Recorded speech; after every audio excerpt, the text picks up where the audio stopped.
आज की कहानी है श्री गणेश की। यह कहानी हिमालय में शुरू होती है। हिमालय जिसे अत्यंत पवित्र माना गया है, इसे श्री शिव का स्थान कहा गया है। यहाँ कई अलग अलग तरह के प्राणी पक्षी रहते हैं। मानव ने कई युगों से अपने उत्थान के लिए इस तीर्थ क्षेत्र को पूजा है। तो चलो आज इसी हिमालय में वास करते श्री शिव जी और श्री गणेश जी की कहानी सुनते हैं। यह कहानी की शुरुआत कई युगों से पहले होती है, जहाँ श्री शिव और पार्वती निवास करते थे। कहते हैं कि श्री शिव ये संहारक है और श्री पार्वती माँ इस संपूर्ण सृष्टि को धारण किए है।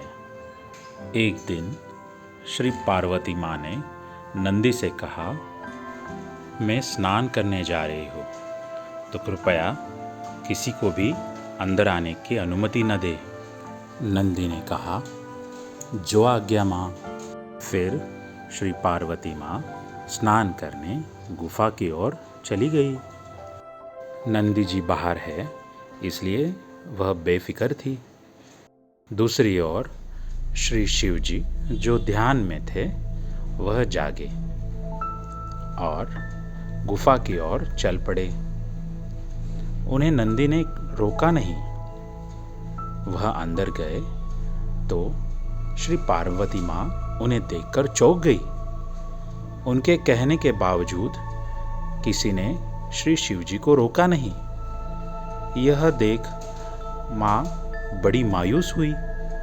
उन्हें लगा, क्या यहाँ कैलाश में उनकी कोई बात नहीं मानेगा।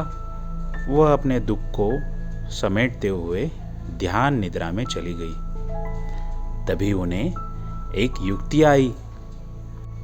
उन्होंने सोचा, क्यों न मैं एक पुत्र को जन्म दूं। तो उन्होंने अपने ही शरीर से मल निकालते हुए एक पुतला बनाया और धीरे धीरे वह पुतला एक बालक का स्वरूप लेने लगा और श्री पार्वती माँ ने उसमें जान फूंक दी। और इस तरह जन्म हुआ श्री गणेश जी का। बोलो श्री पार्वती नंदन श्री बालक गणेश की जय। श्री गणेश आने के बाद श्री पार्वती माँ बड़े ही आनंदित हुई। उन्होंने श्री गणेश जी को बहुत प्यार दुलार दिया। श्री गणेश जी को अपनी माँ श्री पार्वती जी बहुत प्यारी थी।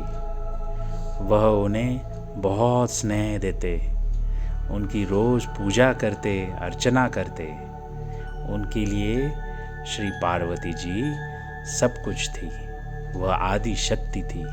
वह सबसे श्रेष्ठ और सबसे शक्तिमान थी। एक दिन श्री पार्वती जी ने उन्हें कहा, श्री गणेश, आप कृपया गुफा की ओर हमारे द्वार की रक्षण कीजिए, तब तक हम स्नान कर लेते हैं। तो श्री गणेश जी तुरंत राजी हो गए। माँ का आदेश उनके लिए सर्वोपरि था। कई लोग आए जिन्होंने गुफा में अंदर जाने की आज्ञा मांगी, तो श्री गणेश जी ने उन्हें साफ मना कर दिया। वह कहते, माँ का आदेश है, किसी को भी अंदर ना आने दीजिए, तो यही होगा।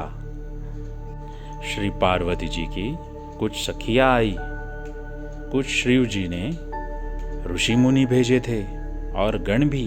सभी को श्री गणेश जी ने वापस भेज दिया। वे बड़े ही निडरता के साथ डटे रहे। किसी को बलपूर्वक, किसी को साफ मना करते हुए उन्होंने अपनी माँ का आदेश माना। अब यह बात सारे हिमालय में पहुंची कि एक बालक जो खुद को श्री पार्वती नंदन कहता है, वह किसी को भी गुफा में आने की अनुमति नहीं दे रहा। सभी देवी देवता ने उन्हें मनाने की कोशिश की कि हिमालय श्री शिव जी का स्थान है, इस तरीके से किसी को रोकना सही बात नहीं। इस पर श्री गणेश कहते, कौन श्री शिव? मेरी माँ श्री पार्वती श्री आदि शक्ति है, वे सबसे शक्तिशाली है। मैं अपने माँ के सिवाय किसी को नहीं जानता। श्री गणेश जी का सबके प्रति यह व्यवहार देख शिव जी को बड़ा गुस्सा आया। वह कहने लगे, यह कौन बालक है जो कैलाश में यह गुस्ताखी कर रहा है? उन्होंने अपने गणजनों से संदेश भिजवाया कि उस बालक को यहाँ लेके आए, पर श्री गणेश जी जो अपनी माँ का कहाँ मान रहे थे वह टस न हुए। उन्होंने संदेशा भिजवाया कि मैं यह द्वार छोड़ के कहीं नहीं जाऊँगा। उन्होंने अकेले ही शिव जी के सारे गुणों को हरा दिया। और जब यह सूचना श्री शिव जी को मिली तो उन्हें बड़ा ही गुस्सा आया। वह तुरंत उस बालक की ओर चले गए और उससे पूछा, हे बालक, तुम कौन हो? तो श्री गणेश जी ने उन्हें पूछा, आप कौन हो? श्री गणेश जी का यह व्यवहार देख शिव जी को बड़ा गुस्सा आया। उन्होंने श्री गणेश जी को चेतावनी दी कि हे बालक, तुम बाजू हो जाओ। मुझे इस गुफा में जाने की आज्ञा देने वाले तुम कौन होते हो? शिव जी के इस विकराल रूप को देख के भी श्री गणेश अपनी जगह से टस न हुए।